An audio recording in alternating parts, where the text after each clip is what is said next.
જો તમે નોકરી કરતા હશો તો ચોક્કસથી તમારું પીએફમાં એકાઉન્ટ હશે અને ઘણી બધી વખત તમને વિચાર આવતો હશે કે પીએફમાં એકાઉન્ટ છે, એની અંદર લાખ રૂપિયા પડેલા છે, પરંતુ એ ઉપાડવા જાઓ છો ને તો ખૂબ જ લેન્ધી પ્રોસેસમાંથી તમારે પસાર થવું પડે છે, જેને જ કારણે તમે આ બધી જ વસ્તુ અવોઇડ કરો છો. પરંતુ હવે સરકારે નવી એક સ્કીમ ચાલુ કરેલી છે, એક સુવિધા સ્ટાર્ટ કરેલી છે. એ સુવિધા શું છે?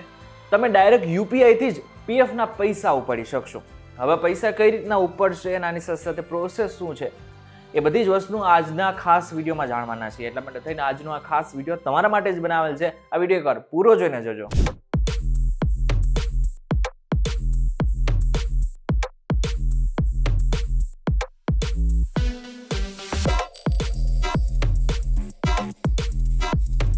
નમસ્કાર, welcome back Fox VTV digital પર તમે જોઈ રહ્યા છો ડેલી ડોઝ અને હું છું આપનો દોસ્ત કરણ ચરોતરા. સરકાર હવે ડેટાબેઝ અને આની સાથે સિસ્ટમને અતિ આધુનિક બનાવવા જઈ રહી છે, જેને જ કારણે એનું નામ EPFO 3.0 તરીકે ઓળખવામાં આવી રહ્યું છે. એટલે કે આની અંદર પીએફને લઈને જેટલી પણ વસ્તુઓ હશે એમાં અપગ્રેડેશન આવી જશે, એની જે સુવિધા છે એ વધી જશે. આધુનિકરણનો સૌથી મહત્વનો ભાગ છે ઇન્સ્ટન્ટ વિથડ્રોઅલ સુવિધા. EPFO આ માટે national payments corporation of India એટલે કે NPCI સાથે હાથ મિલાવ્યા છે. આનો સીધો મતલબ શું થયો? પહેલા તમારે પીએફના પૈસા ઉપાડવા ને તો 3 દિવસ લઈને 10 દિવસ સુધી રાહ જોવી પડતી હતી, પરંતુ હવે તમને આ બધામાં રાહત મળી જશે. ઇન્સ્ટન્ટ તમે પૈસા ઉપાડી શકશો. યુપીઆઈ થી પીએફના પૈસા ટ્રાન્સફર કરવા છે, ઉપાડવા છે તો કઈ રીતે ઉપાડવાના છે? સૌથી પહેલા સમજવા જેવું છે કે તમારી પાસે ભીમ યુપીઆઈ નામની જે એપ્લિકેશન છે એ તમારા મોબાઈલમાં ડાઉનલોડ હોવી જરૂરી છે.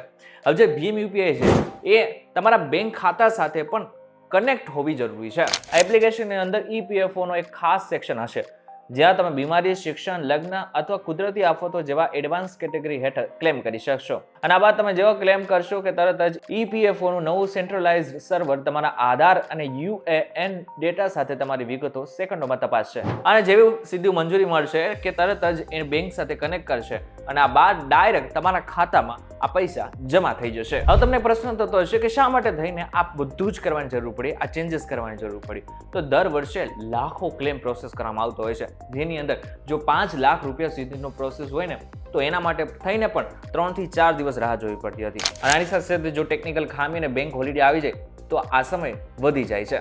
મેડિકલ ઇમરજન્સીના કિસ્સામાં આટલો વિલંબ મુશ્કેલી સર્જી શકે છે. એટલા માટે થઈને ખાસ કરીને આ બધી જ વસ્તુને ધ્યાનમાં રાખીને એક નવો નિર્ણય લેવામાં આવ્યો છે. હવે બીજો મહત્વનો પ્રશ્ન, શું બધા જ પીએફના પૈસા ઉપાડી શકાય છે? તો ના, આરબીઆઈના નિયમ પ્રમાણે તમે માત્ર એક સાથે 1 લાખ રૂપિયા જ ઉપાડી શકશો. અને આની સાથે સાથે સુરક્ષાના કારણોસર અને સરકારી પ્લેટફોર્મ હોવાથી શરૂઆતમાં આ સુવિધા ફક્ત ભીમ યુપીઆઈ ઉપર જ મળશે.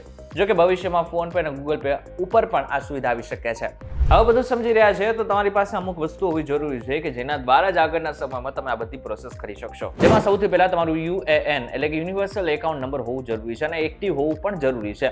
આ સાથે પીએફ એકાઉન્ટ સાથે આધાર કાર્ડ લિંક હોવું અનિવાર્ય છે. તમારું બેંક એકાઉન્ટ અપડેટેડ હોવું પણ જરૂરી છે અને આની સાથે યુપીઆઈ સાથે લિંક હોવું જરૂરી છે.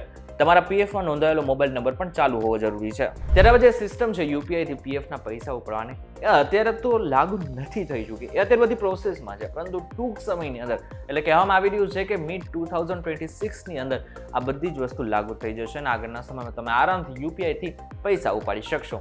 ત્યારે આ બાબતને લઈને તમારું શું કહેવું છે અમને જરૂર કમેન્ટ કરીને ચોક્કસથી કહેજો. વિડીયો થકી જો તમને કોઈ ઇન્ફોર્મેશન મળે તો વિડીયોને લાઈક અને શેર જરૂરથી કરજો. આવા જ ઇન્ફોર્મેટિવ વિડીયોઝ માટે વીટીવી ડિજિટલ સાથે જોડાયેલા રહેજો.